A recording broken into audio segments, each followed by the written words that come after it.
So good morning, everyone. It's very nice to see you here again after a very hard-working week, the high-level week. I have the honor to introduce you to His Excellency, Mr. Dennis Francis, the President of the General Assembly. He will make some opening remarks and then take your questions afterwards. Mr. President, you have the floor.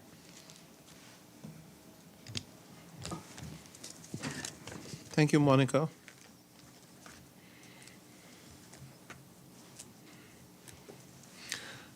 I'm both delighted and excited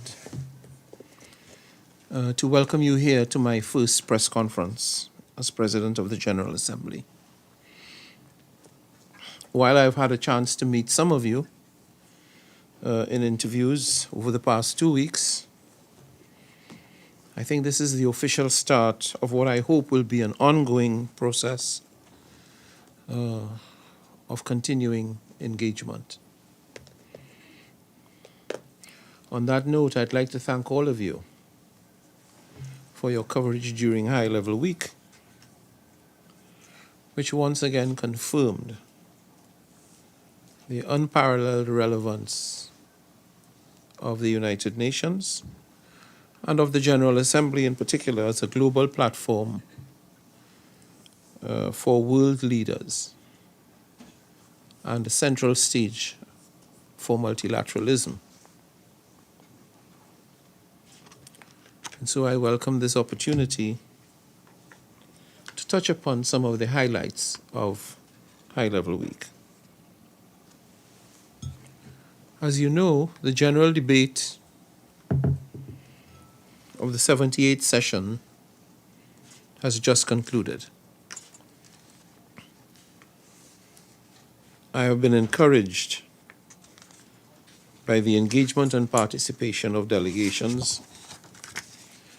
A total of 189 member states spoke from the rostrum, an impressive increase indeed over recent years. There were 88 heads of state, 6 vice presidents, 42 heads of government, along with 4 deputy prime ministers, 40 ministers, 3 vice ministers, and the 6 chairs of delegation who took the floor. This total includes 21 women, albeit a decrease from 22 last year. Nonetheless, there were 6 women heads of state, 1 vice president, 4 heads of government, 9 ministers, and 1 vice minister. In addition, 3 observers, including 1 head of state, 1 head of government, and 1 speaker of the high-level representation, spoke on days 3 and 6. At the week's outset, I had the privilege of convening the 2nd annual platform of women leaders, which featured women heads of state and government and focused on the role of women's leadership in achieving the SDGs. These leaders showcased why it is so important to recognize and elevate the talents and perspectives of half of humanity in tackling today's challenges. As you heard from spokesperson Monica Greeley earlier this week, the number of women who spoke during the general debate fell to 21 this year, from 22 last year. As an international gender champion myself, I pledge to work with my special advisor on gender equality and women's empowerment, Ambassador Keisha Maguire, to ensure gender parity in all deliberations during the 78th session. More broadly, during the general debate, we heard calls to resolve conflicts from Africa to the Middle East to, of course, Ukraine. And I was unequivocal when speaking to the membership that we need peace. Ukraine needs peace, and that this war must stop, must end. Aside from the war in Ukraine, one call in particular resonated across the General Assembly: the effects of climate change and the need to do more. I heard this during my bilaterals. I heard it during the speeches of heads of state and government. And I heard it during 2 high-level events on climate mobility and sea level rise that I hosted. In doing so, my objective was to elevate shared priorities ahead of COP28 in December, as well as the 4th International Conference on SIDS and the Summit of the Future next year. And I think we are already seeing some of that momentum in the recent summit of the Pacific Island leaders and the United States President, President Biden, which I wholeheartedly welcome.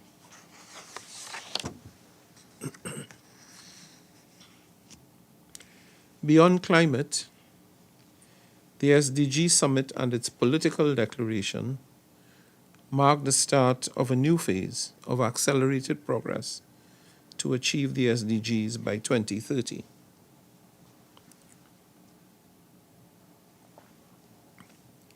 Again, compared to pre-pandemic 2019 SDG Summit, the participation and engagement of leaders was significantly higher.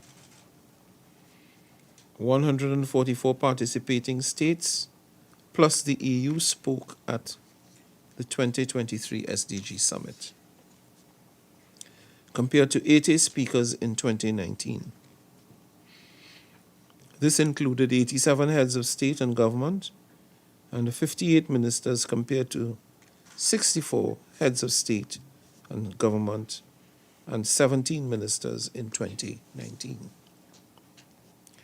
During the summit and throughout the week, we heard stakeholders, SDG advocates, youth representatives, international financial institutions, the private sector, major group representatives, and numerous other stakeholders. A number of countries called for continued work on the multidimensional vulnerability index, the use of blended financing mechanisms, and efforts to unlock climate financing opportunities. Other countries confirmed support for the Secretary General's SDG stimulus, which, as you know, was launched this year to help offset the challenging conditions that many developing countries face in financial markets. These are encouraging developments that give me hope that we can close the gaps to 2030. The week also featured the high-level dialogue on financing for development on 20th September. The dialogue offered a platform for the World Bank, the International Monetary Fund, and the World Trade Organization, and others, to renew their commitments to reform of the international financial architecture. Many countries called for greater efforts to alleviate the debt crisis and for policies to ensure debt sustainability across the world. Several commitments sought to increase investments and financing for development. On this point, I welcome the announcement of one country to host the 4th International Conference on Financing for Development in 2025. On 21 September, at the ministerial meeting of the Summit of the Future, governments set their vision for the summit in 2024, outlined expectations for its outcomes, and presented proposals on how to strengthen the multilateral system. In addition, the General Assembly held 3 high-level meetings on health, an historic opportunity for world leaders to place health squarely on the global agenda. On 20th September, leaders approved the first ever UN political declaration on pandemic prevention, preparedness, and response, which aims to build momentum towards agreement on a pandemic accord that is currently being negotiated at the United Nations in Geneva. On 21st September, at the high-level meeting on universal health coverage, governments reaffirmed the right to health of every human being. They recognized the key role of primary health care in achieving universal health coverage by 2030. At the high-level meeting on the fight against tuberculosis on the 22nd of September, governments set targets to end TB by 2030. They committed to mobilize $5 billion a year for research and innovation by 2027, and to reach global investments of at least $22 billion a year also by 2027.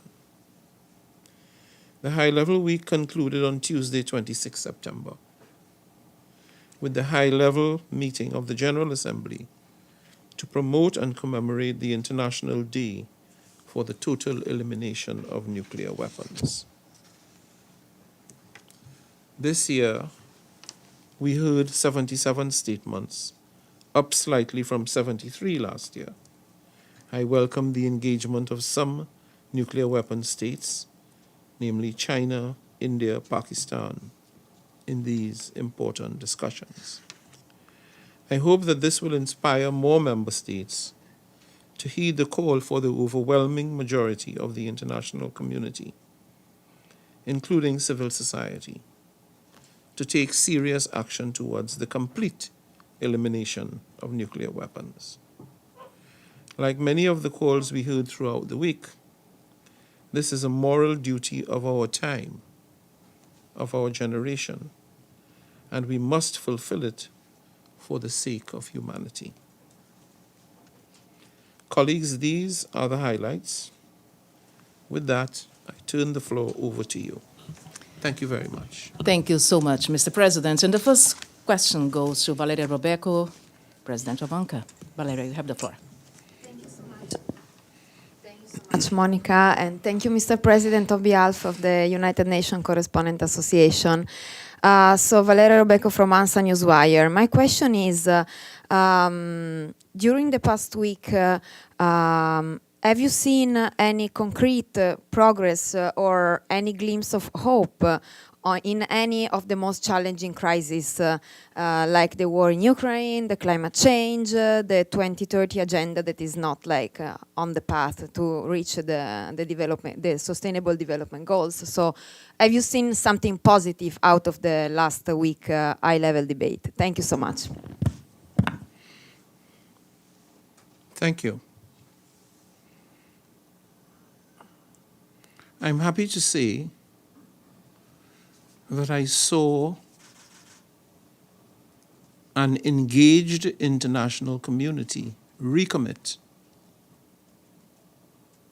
almost as a matter of honor, to completing and delivering the SDGs by 2030. If you think back, it was on the lips of all of those who spoke.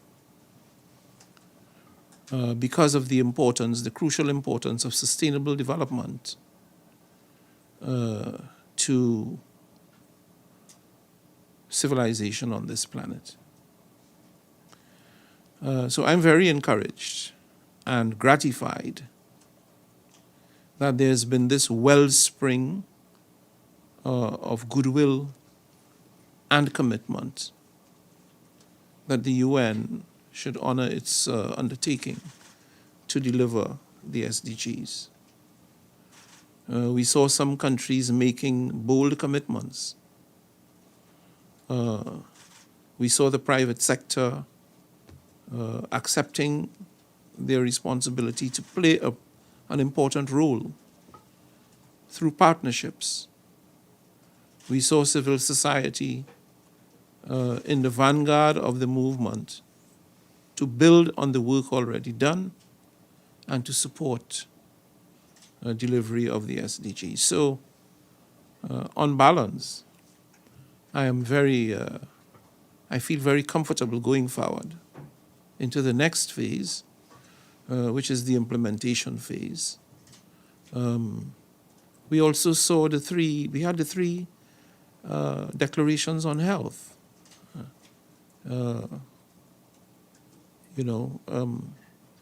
Health is something we tend to overlook and take for granted until you don't have it. When you don't have it, a mood of desperation descends over us. And so it's important for the United Nations and for the international community that there should be increased focus on preserving the health and well-being of global population. And I'm happy to say that heads of state and government focus their attention on doing just that. The pandemic, the tuberculosis issue is extremely important. We know the damage and the pain and suffering that TB can cause. And I would urge and encourage all delegations to participate actively and fulsomely in those negotiations that are ongoing in Geneva so that we get the best possible outcome. Thank you. Thank you. We're going to go to the question here, so if you could say your name and your outlet, please. And all of you, it's the first press conference for President Dennis Francis. Thank you. But I have you as you raise your hand. Okay. Sure. Thank you very much. Thank you, Mr. President, for this press briefing today. My name is Vusala. I'm working for Azerbaijan News Agency Report. So I have two questions, and my first question is the landmine crisis and humanitarian disaster in Azerbaijan. So Azerbaijan is currently considered one of the most mine-contaminated countries in the world. According to Azerbaijani government, during the 30-year occupation of Azerbaijani land, Armenia had planted almost 1 million landmines. And since November 2020, more than 300 Azerbaijani civilians died, and 2 of them were journalists. They were my colleagues. And 6,000 injured because of mine explosion. So, despite the end of the conflict, Armenia refused to share accurate and comprehensive information about the map. Can you go to the question? My question Thanks. is about what's your position in this regard? Do you have any plans to work on these problems to solve or to get some? Because this is a disaster. And my second question is Azerbaijan's role as a chair of the non-aligned movement. And contribution into 2023 SDG. Thank you very much. Thank you. And we are going to take one question per person, but we're gonna go back to you for the second question, okay? Mr. President. The situation you describe is one of concern.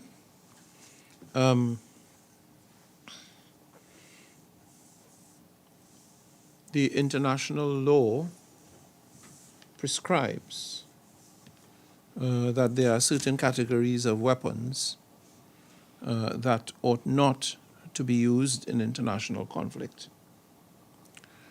I would encourage all combatants, wherever they may be, to follow the international law because of the humanitarian consequences and the pain and suffering that those weapons inflict upon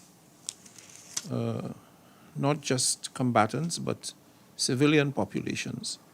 I would urge all combatants to honor their obligations under the relevant international law. Thank you, President Francis. We're going to continue with the questions, but before, I would like to say that we are live on UN Web TV, also on the X account, social media account of UN_PJ, and you can follow us. After that, we are going to put, of course, this press conference on the YouTube channel.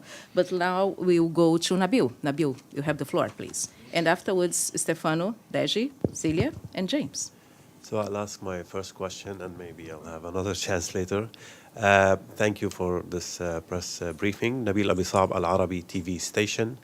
We heard a lot of statements about the reform in the Security Council, and especially on the veto power, and how the Security Council is facing a deadlock on many peace processes and issues they discuss. What do you think the first step should be, and where the process of the reform should start? Can you give us any new thoughts, maybe out of the box, because this has been addressed for a long time and we don't see any progress? Well, the first thing I'd like to say in response is that Security Council reform is not an event. We will not awaken tomorrow morning or one morning next week and find that the Security Council has been reformed. It is a process. It is an ongoing process. And therefore driven by the members. As well, it should be a process, because it is not a simple task to reform the Security Council. The existing structures were designed for a world back in the late 1940s that no longer exists today. Geopolitically, the world is quite different. We are moving towards a multipolar world. There are a number of new members to the United Nations who were not present when the Charter was promulgated. In fact, most of the Global South did not exist. They exist now, some of them with very large populations and very important roles in their regional situations.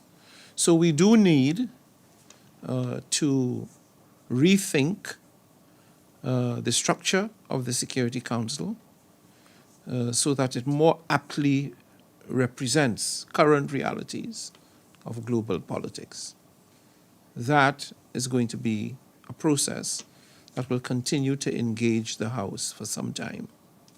But what I would say is, however it comes out, the Charter defines in clear terms what the role of the Security Council is. And what we need is a Security Council that is fit for purpose and ready and capable of executing its mandate, however long that process might take. Thank you. We'll take two questions now. Stefano, go ahead, and then afterwards, Deji. Stefano, please. Thank you, President. First of all, congratulations, not only for you, but for your country, for Trinidad and Tobago, to have you as a president. Mine is, first of all, first follow-up, because my question was the same. On a specific, the Ukrainian President Zelensky on the Security Council, he said that to have a General Assembly is kind of a veto, to override a veto exercised by some member of permanent member of the Security Council. He was talking about that basically give the power to the General Assembly to decide if, on the hand, if a veto can be, I understand that my question is the feasible reform for the Charter? I mean, I understand what you're saying, it's a process, but do you think it was just, a proposal like that, or is it feasible? And then my question at this point is a question that I asked to one of your predecessors. Is there any power available to the President of the UN General Assembly that was not used before and that you would like to use? Thank you. Thank you, Stefano. Deji, go ahead, please. Thanks. All right, Mr. President, we have 7 high-level meetings and 4 political declarations, but listen to what my colleagues asked. Azerbaijan Security Council reform, Ukraine, General Assembly power. I mean, none of those are in those 7 high-level meetings. What do you think is the meaning for having those different meetings while we're not really put our priority on those high-level meetings? And what experience have you gained from organizing this GA General Debate Week? Thank you. Thank you very much. Sir, please. We've had good outcomes. We've had exceptionally good outcomes. But those outcomes have come at a cost. It was unarguably the most intense high-level week we've had, and required delegates, heads of state and government, members of the UN team, literally running back and forth. I think one of the lessons learned is to manage the number of meetings and encounters much more stringently. Though I have to say that given that would have been a GA coming out of COVID-19, when all of the restrictions were in place, one can understand why it was necessary to have these encounters, because fundamentally things are going off track, and we are at the midway point. So it's not something to be ignored or swept under the carpet. We needed to engage members so that they can come to New York and give further guidance and make further commitments on all of the issues that are before us. And they did that. So it was successful, but with a cost that perhaps we can manage better in the future. I think you asked a question as to the difference. Any power you would like to have as President of the General Assembly? If there is a... The powers of the President of the General Assembly are dictated by the rules of procedure. And those powers are not powers that the President arrogates onto himself. Those powers are powers that the members of the General Assembly confer on the President of the General Assembly. So to the extent that the members want to add powers to the President of the General Assembly, it is entirely in their discretion to do so. The President of the General Assembly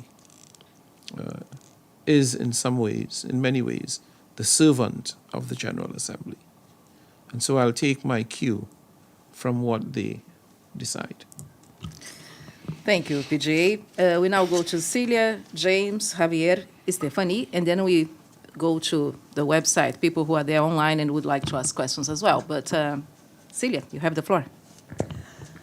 Celia Lavaren from Africa Confidential. Mr. President, you talked about the world reconnecting during the high-level week. Would you say that the African continent reconnected with the Occident, or because it does not seem that way, at least to me? Okay, James, please. Yes, James Bays from Al Jazeera. So I heard your rather upbeat assessment of what you achieved this week on the SDGs. You said it was on the lips of all of those who spoke, but I'm going to ask you, yes, are they saying the right things, but are you convinced they're going to do the right things? Because certainly the Secretary-General has said he wants to see more concrete action, particularly from the G20, on issues like global debt, reform of global financial institutions, and, of course, on climate. And if I may, a second rather cheeky and self-serving question, because this is the 13th General Assembly I've covered. You say at the beginning, you have 15 minutes. They then all talk for 30, 40 or 50 minutes. Would it be sensible for you to write to some of the delegations that went over double their limit and saying it's 15 minutes next year? Especially because you won't be. Mr. President. Well, the first thing is, for the 79th session of the General Assembly, I will not be sitting in this chair. That will be for my successor to do. But it did happen that in some instances, speakers went over the time limit. Some. And I should say it's not entirely unusual that that happens. It's awkward, to say the least. Disciplining sovereigns, particularly when those sovereigns are extremely senior. And so this is the reason why we provide the information up front, that the time limit is 5 minutes, as the case might be, 15 minutes in the general debate, and that in order to ensure that we complete the list of speakers, we entreat all speakers to observe the limits, hoping that they will. The other question you asked about whether I am in fact sure or confident that commitments given during high-level week will in fact be honored.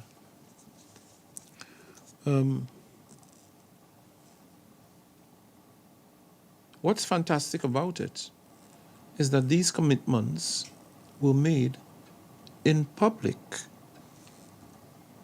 in front of you guys, who influence public opinion. And so my question to you is, how will you react if you detect over time that commitments made have not in fact been honored? I take the words of heads of state and government at face value. And I do so because when they give those commitments, they are in the full exercise of their sovereign authority. So, of course, we'd like to have the commitments honored. It is going to be an extraordinary contribution towards achieving the SDGs that the world so desperately needs. But at the end of the day, the proof of the pudding, as they say, is in the eating. Thank you. And now a question on Africa reconnecting. Yes. I don't think it would be accurate to describe Africa as not being connected to the processes we've had last week. In fact, the African countries, through their diplomatic missions in New York, have played important roles in the intergovernmental processes that have taken place over several months to prepare for GA78. Extremely important roles. The fact, however, that there appears to be a tendency for militarization in Africa constitutes, in my view, a retrograde step. And it's retrograde because of the uncertainty it brings, the potential for harm to people, the potential for loss of life, the potential for massive displacement of large numbers of people, and all that that implies for their human rights and humanitarian rights. However, that does not, in my view, constitute a basis for deciding that Africa is not engaged. Fully engaged, we've had members of the African group co-facilitate important processes that have produced these declarations. The African group itself has been very active in all the intergovernmental processes. But clearly something is happening on the ground in Africa that is not consistent with the values and principles of the UN.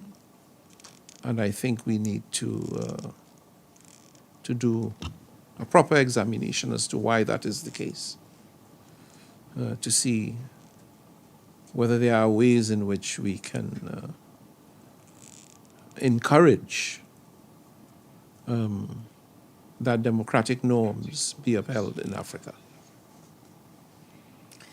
Okay, Javier F., please. Thank you, Mr. President. Javier from Spanish Newswire EFE. My question is on the Credentials Committee, a body appointed by the General Assembly. We'd like to have some transparency. When are they meeting?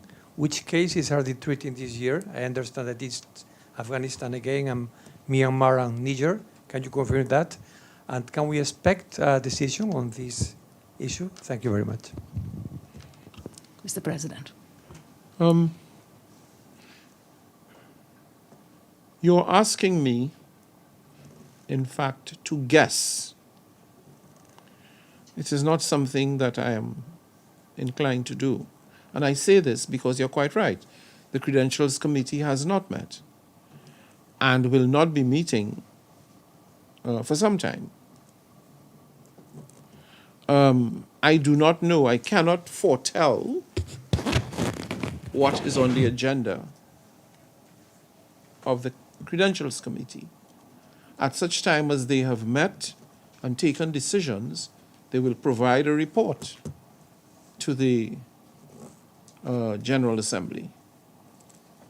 And then we will be able to see what were the issues that they took up. But so I'm in no position to guess. They have the authority in the rules of procedure to consider those issues. And I'm absolutely sure that when they have met and taken decisions, those decisions will be known to us. It's not opaque, it's just procedural. There's no opacity in there. It's just procedural. Before you go to Stephanie Fion, is there anyone online? If you are, you can feel free to speak up right now. If not, we will continue here in the room. Stephanie. Thank you so much, Mr. This is We have a taker. Yes, please go ahead. Iftikhar, are you there? I heard you, right? Thank you.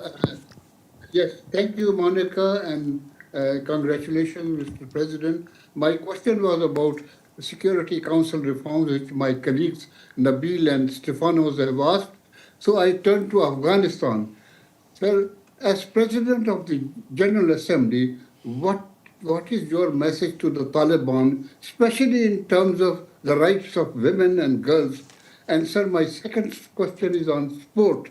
You are a diplomat, sir, from a cricket-playing nation. The World Cup is beginning next week. What message do you have for the cricketers of the world?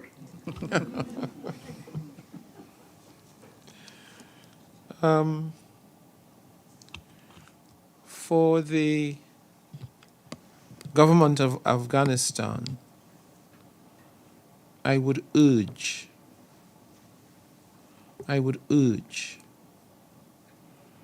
that they honor the international human rights of all Afghan citizens, men, women, and children. I am well aware that there is a particular problem as it affects women and girls. They are denied the right to an education, and I believe that there was a decision taken very recently to deny Afghan citizens working for the United Nations. Now, there is no right any citizen of any country in the world has to work for the United Nations. That's a privilege. As regards the treatment of women and girls, however,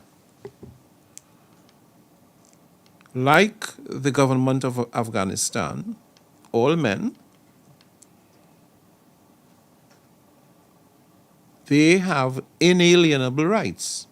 Women and girls have inalienable rights, human rights, that must be upheld and honored. So I would urge the Afghan authorities to reconsider the policy and allow girls to go to school, to get an education, so that they can play a role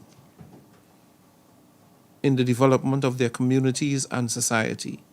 They can add value in making Afghanistan a strong, cohesive state, which I'm sure they want to become, and not create this sense of hopelessness by keeping girls out of school. It is not a behavior that is going to strengthen the country. If anything, it is likely to weaken the country. So I entreat them to reconsider this policy sooner rather than later. It is the only country in the world, I believe now, where this is happening, that girls are not allowed an education. It's inconceivable, really, that this should be the case. It is an anachronism. It is a global anachronism. And anachronisms need to be fixed. And any tip for the Cricket World Cup? Ah, yes. Cricket, they say, is a sport of gentlemen and skill, but also of temperament. We're very much looking forward to the tournament. I come from the West Indies, and therefore the West Indies is always in the heart of every West Indian. But what I would like to say is that I hope all the necessary precautions have been taken to ensure that the games are successful, that they are drug-free, and that the spirit of competition remains high so that we can have an excellent tournament. Thank you.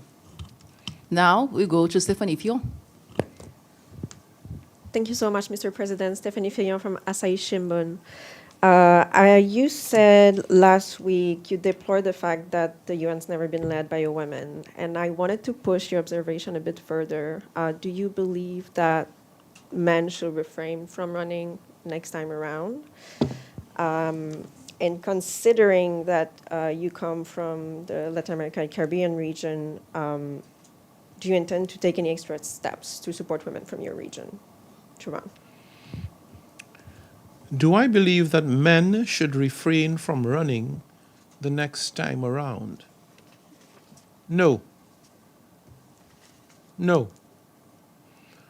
I believe that men should run next time around, as I believe women should run in their numbers. Because what I would want to happen is for a woman to win in those circumstances, not from a field of women. That would be the wrong message.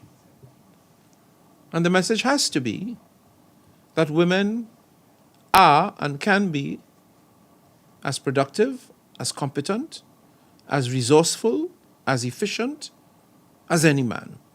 So I would like a field of candidates, men and women. But I'd like for a woman to win because it's never been done before. We have to, the only way that we can make meaningful progress on an issue such as this is that we have to break through the old norms. We have to create new realities so that little girls everywhere can aspire to being whatever they are. I tell you, I once, and I'm not saying this to be, to be polite, but I once took a flight, an early morning flight, from Jamaica to Miami. And when I got aboard the aircraft, it was an American Airlines aircraft. Captain and co were women. It is the smoothest landing I have ever experienced in flight. I'm telling you, as light as a feather. And that's supposed to be a male-dominated profession. So. Okay, I think that's a very good moment to give the floor to a lady, and then afterwards you have the floor, okay? First come first. Yeah, go ahead, please, and your name and your outlet, please. Thanks. Hi, I'm DeAndre Williamson from Nassau, Bahamas. I work for Jones Communications Network, the Bahama Journal. And I have a question for you, Mr. President.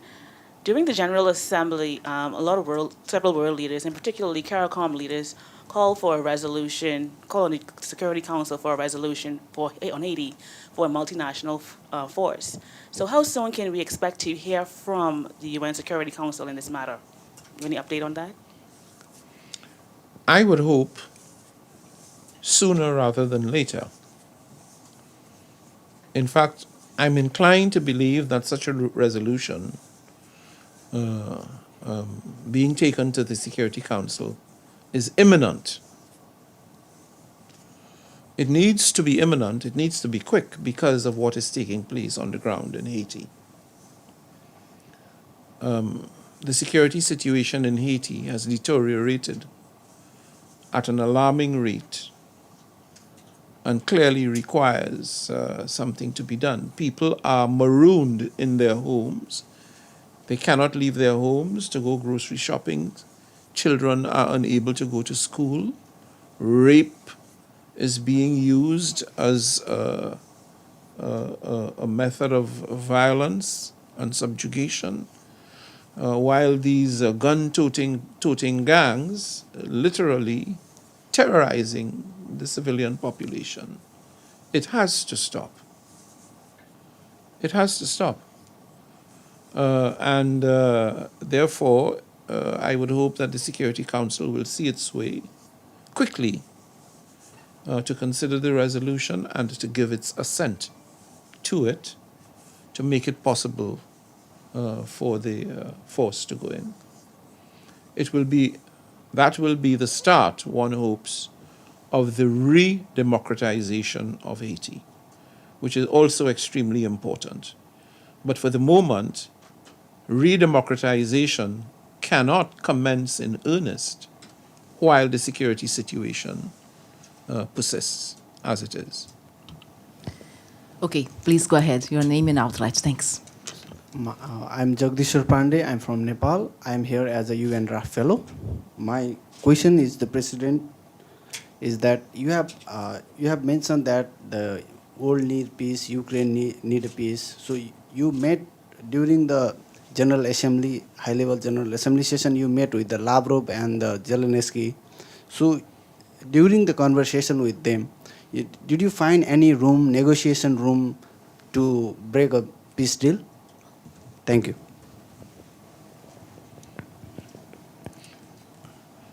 My conversations with them, with both of them, focused primarily on getting the guns to go silent, stopping the war.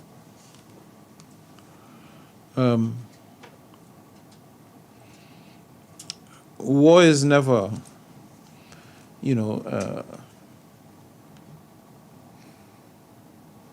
how do you win a war when you've lost millions of lives, destroyed the economy of a country, its basic public infrastructure, electricity, water distribution systems? How do you win?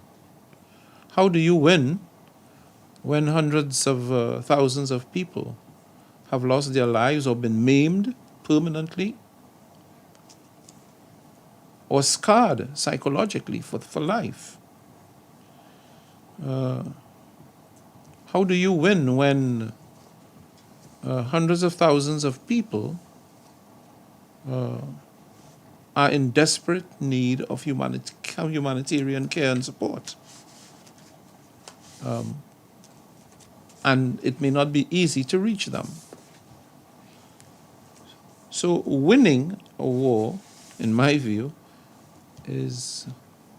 might be situational. And for that reason, I pressed them both on bringing the war to an end sooner rather than later. Thank you, Mr. President. We're going to have one question here. Anyone online before, because of course we have to be out of this room in 7 minutes. Otherwise, afterwards we have the SDGs spokesperson briefing. So anyone online? Not? Any takers? So you have the mic. Please, your name and outlet. Thank you.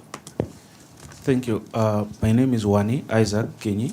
I am from South Sudan, and I work for the Insider, South Sudan, and also a RAF fellow. So I would like to get your thoughts, Mr. President, on two things. First, during the General Assembly, South Sudan is trying to implement the peace agreement they have after the conflict. So a lot of things are still lagging, and the President did call for the lifting of the arms embargo. I would like to get your thoughts on that. And secondly, one of the things that has never been talked about is the recent crackdown on press freedom, especially in Africa. We've seen a lot of arrests and trampling under, press freedom in most parts of Africa. I would like to get your thoughts on how to improve the environment of press freedom in those places. Thank you. Given the time, you're going to allow me to get one question, okay? And then, Mr. President, please go ahead.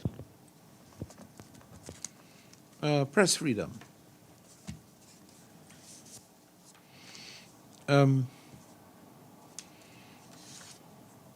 It's a basic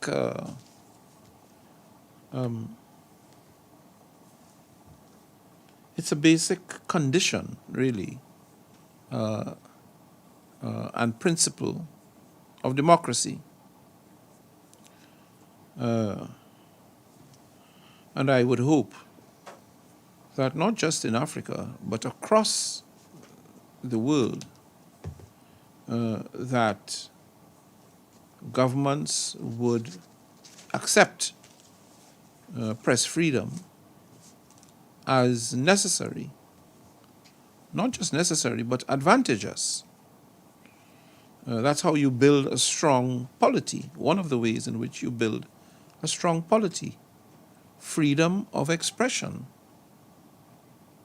That's enshrined in the Magna Carta. People must be free to think and act independently of the state. It's the power of ideas that win, not power to subjugate people or to control their thoughts. That's why elections are important. It is the contention between differing ideas and viewpoints that make for a choice, the choice of government. And so I would urge that freedom of expression be honored in Africa as elsewhere. But of course, the press also has a responsibility. And that responsibility is to ensure accuracy and not, particularly in these times of fake news and fake information, it's extremely important that people are able to trust what they're being fed by the media. Because people often act, they make decisions about their own lives and livelihoods based on what they're hearing, what they're getting from the media. And because most people, certainly the traditional press, most people tend to believe what they read in the press. So there's a responsibility there as well that the press has to ensure accuracy in their reporting. And so as an intern, I think that is an important lesson for you to keep in mind as you grow in your profession. Mr. President, thank you so much for your time and for answering the questions. I know, if you go very quickly, one question. Yeah, absolutely, please. Absolutely, thank you so much. My name is Sinan Tunçdemir. I'm with Rudav Media Network, the Kurdish outlet.